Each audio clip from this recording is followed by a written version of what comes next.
Okay, now it's my turn. I will speak in English. My apologies for that. I hope most of you will understand what I will be saying. But the slides are in French, and the quotes are also in French. So yeah, in the interviewees, we have 50 interviews, 25 interviews with people who got evicted or who are at risk of eviction, and 25 interviews with institutional actors. So you see here the sample of the people that we interviewed.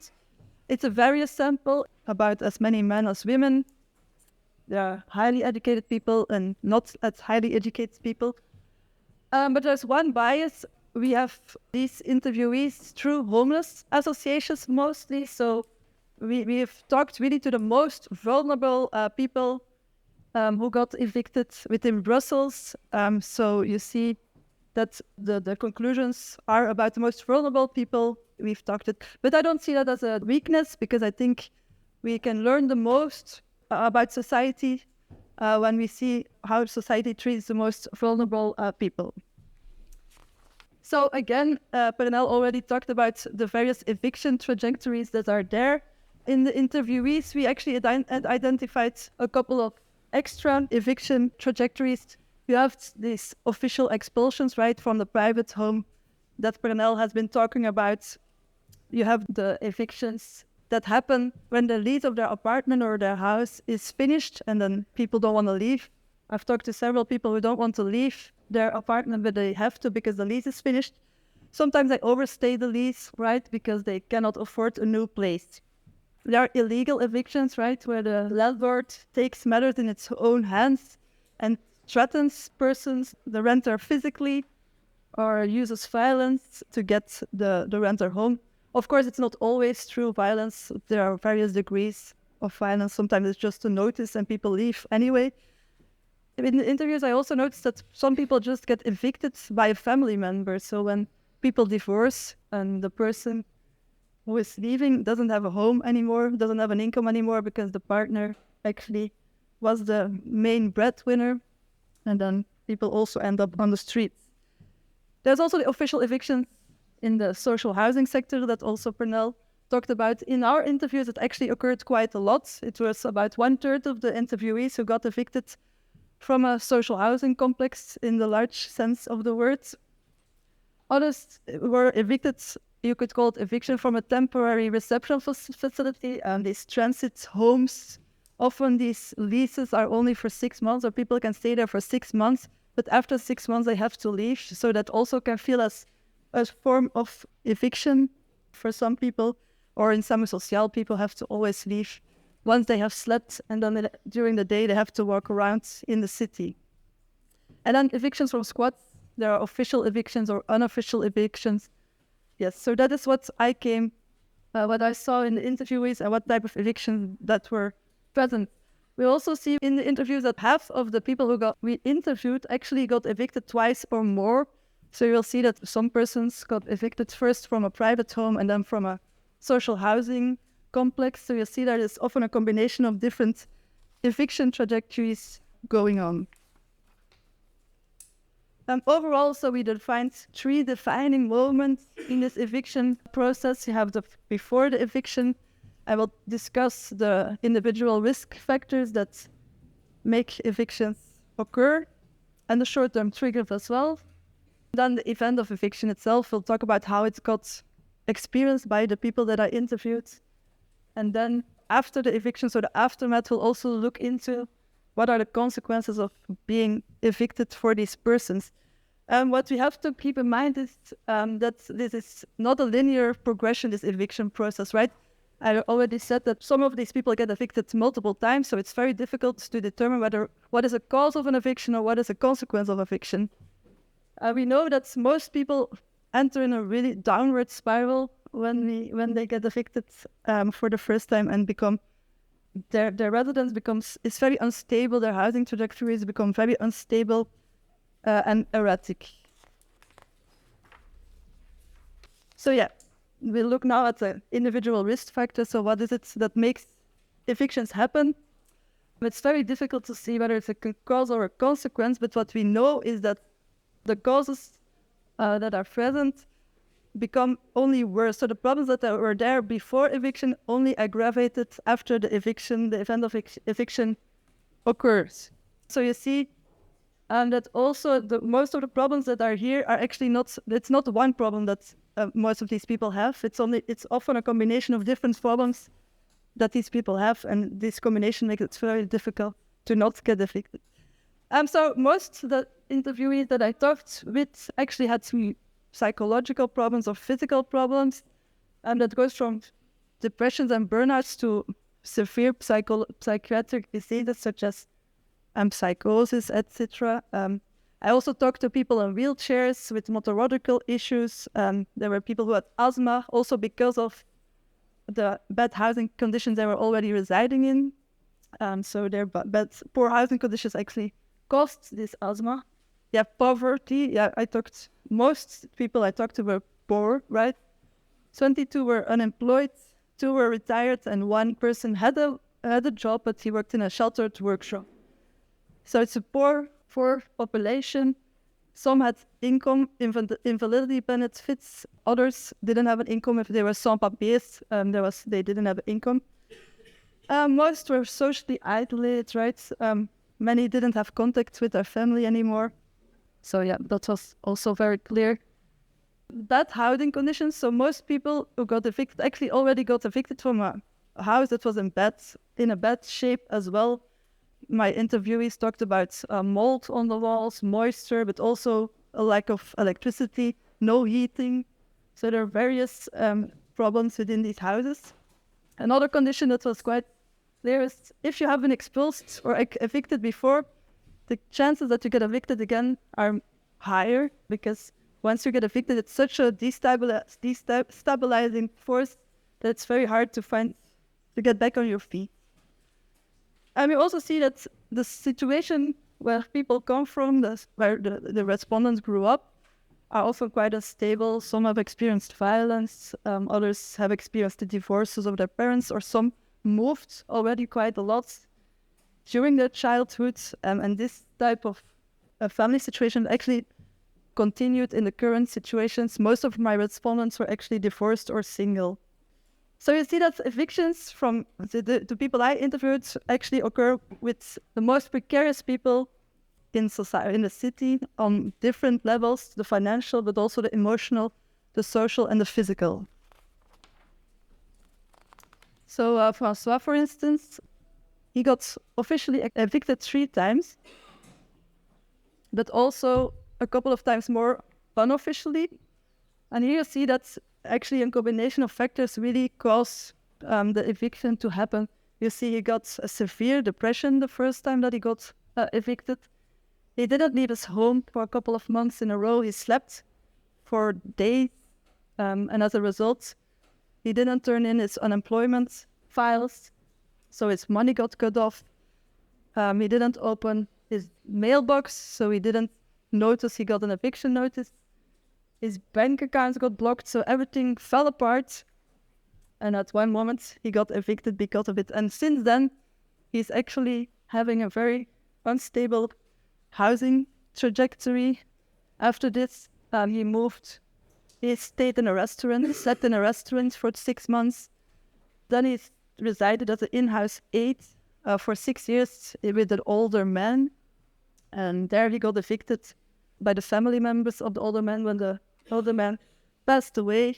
After that, he found a horrible studio without heating, with a lot of moisture and no electricity, which became inhabitable after a while. There were mice within the studio, so again he left his place to go to a squat where he got evicted again. Then he found a place at the CPS. The CPS found him a temporary home, but that lease ended after 6 months. He overstayed the lease, but he got evicted again. And now he's still in this SAMU Social residing with 3 other people in a room. So you see, there is different factors: poverty, mental problems. He also doesn't have any contact with his family anymore, so social isolation. So everything comes together, and that makes that people get evicted. Another example is Laurent. he actually got evicted 6 times before the age of 18. He's now 63. So the first time he got evicted when he was 7 years old, officially evicted. And from then onwards, he moved, this was in Leuven, he moved to Brussels with his father, who was a director at the RTBF. But there he got evicted unofficially and by force by the owner, because they were, according to Laurent, racist, so they didn't want black people in their house. Then they moved to Skybeek, where they got evicted a 3rd time, a 4th time, and a 5th time, because his dad also didn't pay the rent. So you see here already that this with Laurent, he was never able to develop this stable housing situation due to the fact that it already started during younger years. And I counted, he's now 63, so he has been living in 20 different houses since then, living with girlfriends, living in co-location, living on the streets, being homeless. So we see it starts very early, this erratic housing trajectory. And the short-term triggers then, often it's because there are unexpected financial difficulties, right? For a population that actually cannot bear to have extra financial setbacks because they are already this precarious and this poor. So if they lose a job, it's impossible to pay the rent. Or if they have sudden mental illnesses that pop up again, or physical health problems which require long and costly hospital stays. Yeah, then the extra cost, of course. Or when a partner is lost or deceased, who was a breadwinner who managed the finances, then it becomes sometimes difficult for people to pay the rent. And as Per Ronel already said, there are also people who stop paying the rent because they protest the condition of their house or the poor housing conditions. And they see that a type of protests to not pay, but of course it comes back as a boomerang in their face, because then the landlords can go to court and ask for their eviction because they don't pay the rent, or they can evict them because they want to renovate the premises. So in any case, they get evicted. So therefore, there are a lot of people, of course, who don't protest against the horrible housing conditions they're in, because then they're on the streets. So the event of eviction itself, often this is a judicial eviction, is experienced as very traumatic and often very violent. People are very stressed and anxious, of course, in the days leading up to the eviction. Most of the people don't sleep anymore. They start wandering around. Some get suicidal thoughts, like Amandine. She told me she was going to be evicted in a couple of days, and she was like, I'm going to leave by the window. I cannot handle this. I don't see any solution. So you see, it's very traumatic and very stressful for a lot of people. They also experience these feelings of loss, right? You have not only the loss of a house that is secure, where there's a lock on the door and a roof over your head, but they also lose their home, right? Where they feel safe, where they feel good, and where they like being normally. They lose their material possessions as well. Yeah, when you get evicted, you cannot take your furniture, and also the municipal services take your furniture for 6 months, but many of my respondents didn't have, after 6 months, a stable house, so they couldn't pick up their furniture, and also it costs money to get the furniture back. So most of the furniture is lost in the end. Emotional possessions get lost, although that most people try to take some pictures, at least from the people they love, and some emotionally valuable objects they try to take, but even then they lose a lot. Some lose their official documents, so they leave their unemployment files in the house, they leave their IDs. So that makes that if you don't have an ID, you cannot ask for a SIM card. They lose their official address, and you know that if they don't have an address, it's very hard to get your social rights back. So they cannot apply for welfare benefits or invalidity benefits if they're not registered, right? So that they disappear from the system. And not to forget also the neighborhood around it. They know their neighborhoods quite well. They have the habits there. They go to the shop there. They know their neighbors. Maybe their kids go to school there. that's also something that's completely lost when they get evicted. And here you have an example of Geneviève. She's 60 years. She got evicted. She studied at the ULB, a master. She had a good job. She worked for the European Commission. But then she lost 9 of her close family and friends in 2 years' time. And that made her quite depressed, evidently. At the same time, she also lost her job because the funding fell through. So as a result, she was depressed. She also didn't open her mailbox anymore. So she got completely surprised when they evicted her. So she made debts. She couldn't pay the rent anymore. So they evicted her in January because then there was no housing moratorium. So yeah. She was completely bouleversed. And when I talked to her, that was 2 years later, she was still homeless, dividing her time between Summer Social and her partner at the Belgian coast. Another example, this was Godelieve. She was a 79-year-old woman. She was actually evicted together with her daughter, who was in a wheelchair. Godelieve actually took care of this daughter. And they both were evicted together with the grandson. So there were 3 people who got evicted from this house. And it was mainly because Godelieve, her husband, actually died. And he was the person who took care of the finances. So after the husband died, she wasn't able to manage her own finances and she got indebted and then she got evicted. I talked to them. At that time, they were in a hotel that Summer Social had organized, and they were still homeless. And there was nothing happening at the moment. There was no solution at the moment, so yeah. Pernell already said this, so eviction from a social housing compound is a particular case, right? And you see among the respondents, this happened quite a lot. 1/3 actually got evicted from a stagnant house or home. And here often the reason that is being used is nuisance. So neighborly either violence or often troubles with neighbors. Yes, so if it's about rent areas, often they find a solution because then it just increases supervision and the budget management, and they often find a solution. But if it's nuisance, people get evicted. And in this regard, some of the social workers see eviction as a pedagogical tool, a bit of a learning tool. So now it's not a failure, but it's a road. So if you get evicted, you get to try again to become a good neighbor in a new place. So some of the social workers and the AIF director, this is absolutely necessary also to have these evictions, because without it, it would be a catastrophe, some said.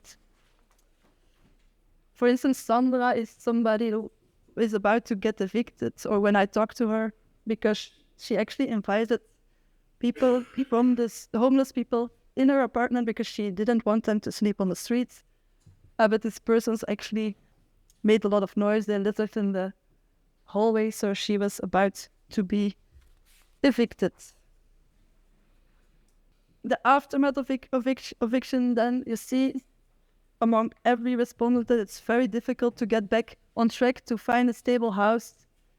Again, you see that mental problems increase, which is normal if you're not you don't have a secure head over your head, and you're anxious about the future. Socially speaking, people feel often ashamed to ask for help among their friends and family, so they get more isolated. Financial problems worsen, especially if you have gone through a judicial eviction. That costs also money, so that increases to the debts you already have. People are lonely and isolated. They also often feel very helpless and powerless, and they don't feel like anybody can help them. Most of them seem to have bad experiences with social workers. They don't feel respected or being patronized by them. As you can see, Lydia, for instance, she says once you have a psychiatric disease, they don't take you seriously anymore. In addition, they don't have the energy also to find a new place. They are demotivated. It's not easy if you don't have energy to get the energy to find a new place to stay. Like Francois, for instance, he feels like a fish in a bowl. He is inside his bowl. He takes a swim, but he always pushes against this wall that he cannot cross. So he feels that he cannot do it alone, and he always falls back in the fish bowl.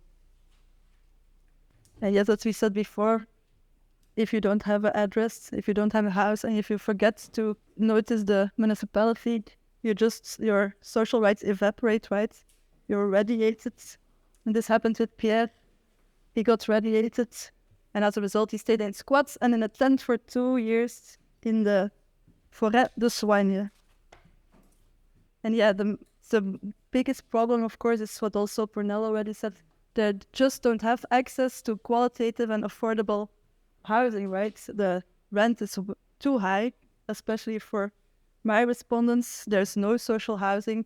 There's a shortage of social housing. There are waiting lists, so they cannot access the social housing that's meant for them either. And they experience discrimination as well on the basis of their status, on the basis of their mental illnesses, or on the basis of their income or their ethnicity. And they face this discrimination on the private market, but also on the social housing market. As Lydia already argued, she feels like she's been discriminated against because of her psychiatric illnesses. So in this case, you see that the landlords can pick and choose whoever they want because there's such an abundance of renters who need a home. And the renters themselves, they just have to accept what is offered to them. And some of the owners actually, or the landlords, think that they're actually doing a good thing. Even if they offer a home that is inhabitable, at least they're not out on the streets, they argue. So it's not always that they have a bad inborst, I don't know how I say it. It's yeah. And also the social workers, it's not only the interviewees that got desperate, but the social workers are also stressed out. They don't know what to do anymore because there is nothing that they can offer to these people. There is no housing, there are no solutions. So yeah, this woman is angry, and actually I heard that she also burned out. So they also start to develop mental issues because of the situation that is so catastrophic. So to conclude, we'll sum up what we have been saying shortly. So this housing precariat is really forced to live in constant housing insecurity, and they're forced to move over and over and over again. So they set up their homes, and after a couple of months of years, they have to set up a new home somewhere else. And the main reason is because, as I already said, and Pernell also, there's just not enough state investment in social housing or in qualitative and affordable housing and social housing. So the state should invest more in rent control and in building more social housing, which is, I guess, is a key task of the state, which at the moment don't really live up to.